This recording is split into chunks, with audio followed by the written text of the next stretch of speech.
Mga Kanet 25, isang imbensyon ngayon ang pinag-uusapan at talagang trending at proudly gawang Pinoy.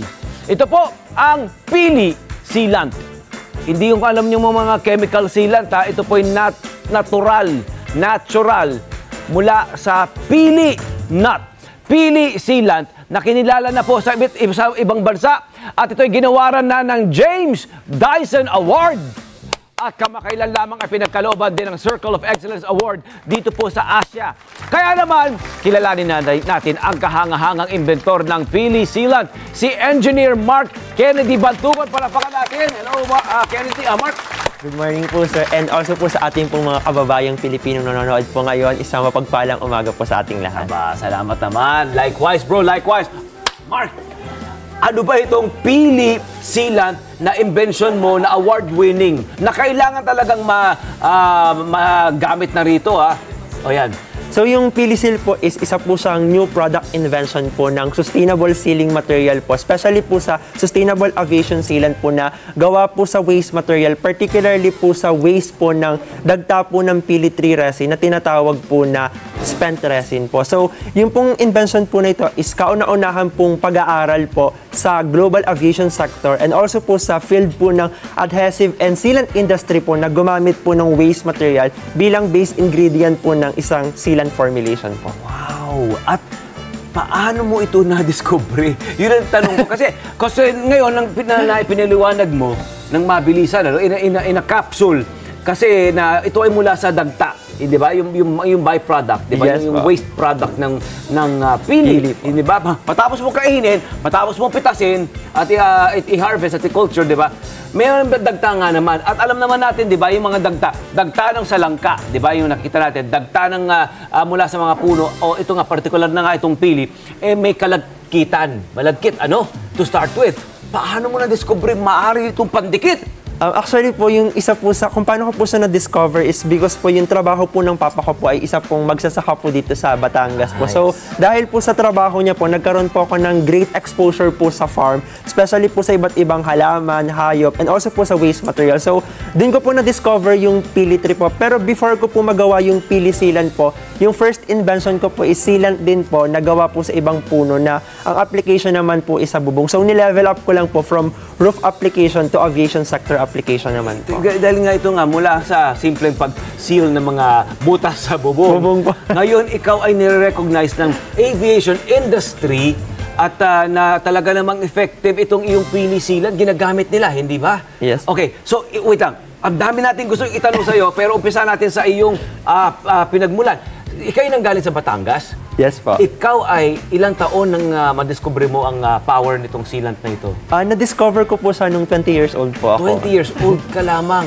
When others, ibang pinagkakaabalahan, ikaw, gumagawa ka ng inbensyon na magagamit ng mga tao at ng mga eroplano sa buong mundo. Nare-realize mo ba kung gaano kalaki impact ang nagawa mo? Ang naibibigay mo? O may bibigay mo pa? Nung una po hindi po kasi parang yung goal ko lang po is to formulate the sealant po. Pero nung nanalo po ako ng iba't ibang awards po, dun ko po nakita na pwede pala po akong, yung invention ko pala po, pwede po maging blessing po sa ibang tao. Also po sa environment po natin. Indeed. Siyempre, di ba? Ang dami nagbe-benefit dito. Hindi lang mga tao, pati ang kalikasan, tama ka rin. Epektibo raw ang invention mong ito. Kumpara sa commercial sealant para sa mga aircraft na nasa merkado ngayon. Ito'y base sa aktual na datos, ha? Kaya nga nanalo siya ng James Dyson Award. Can you elaborate on that, bro? Actually po, yung product po na ito, yung pili seal po, ay dumaan po sa 20 different standard testing po na kinonduct po sa Department of Science of Technology, Department of Energy po, and also po isa pong international testing center po para po ma-test po yung physical, chemical, mechanical, thermal, and rheological properties po nung tong sealant na to. So based po dun sa 20 different standard test po, nakita po na nag-exceed po lahat po ng data result po ng pili seal sa commercially available sealant po. So ito po yung sample ko po ng pili sealant po. Okay. Ang galing, ha? Manghang-mangha ako talaga. Hanga ako. At ito nga rin daw ay non-toxic at safe sa kalusugan bukod sa kalikasan. Ayan nga, at ito ay gawa sa dagta. Yes po. So, non-toxic po siya since dahil po yung pili po is very popular po sa pili nuts and also po sa essential oils. So, sobrang bango niya po and also po, tinas po namin siya sa toxicity test po. And based po dun sa result po, safe and non-toxic po siyang gamitin po. Oo nga. So, ito, mula sa Batangas, ay napunta sa ibang bansa. Sa James Dyson Award pa, di ba? Na award-giving body. Paanong napunta? Kwento mo naman sa amin, please, yung journey nito papunta sa James Dyson Award. Actually po, nanalo po ako ng James Dyson during pandemic. So for me po, yung pandemic po, iba naman po yung dating po sa akin at it's more on a blessing po. So nag-apply lang po ako dun sa website po nila and then nagulat na lang din po ako, tumawag po from Dyson Singapore po. Then they really announced po na Pilisil is the winner po for the James Dyson 2021 po. Siyempre, nagdiwang ang buong Batangas, di ba? Hindi lang ang buong pamilya, di ba? Bukod dito, Grand Champion ka rin daw sa Ambassador Alfredo M. Yao Intellectual Property Awards noong 2020. Yes po. So yun naman po yung kauna-unahan ko naman po na local competition po dito sa Pinas po. So during pandemic din po siya, nung nanalo din po ako. And yung Alfredo Yao naman po is, competition po is sponsored po ni Ambassador Alfredo Yao po. Kung siya po yung founder po nung Zesto po, kung familiar po kayo sa juice drink na yun. Okay, so, yung juice drink na yun. Yes po. We need not mention the brand po. Pero okay naman yung kanyang mga nagawa. No? Ito, congratulations sa iyo, Engineer Mark. Dahil balita rin namin, mayroon ka ng mga investors. Aba, para sa napakagandang invention na ito. Ano? Okay. So, sino-sino ang mga nag-invest? Mga malalaking companies ba ito?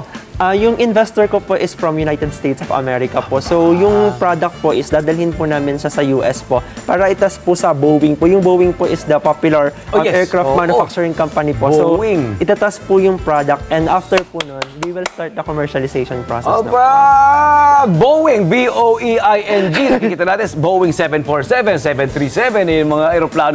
Mga legit na mga malalaking aeroplano ito ang susuba. At kailan ka lilipad? Anong plano?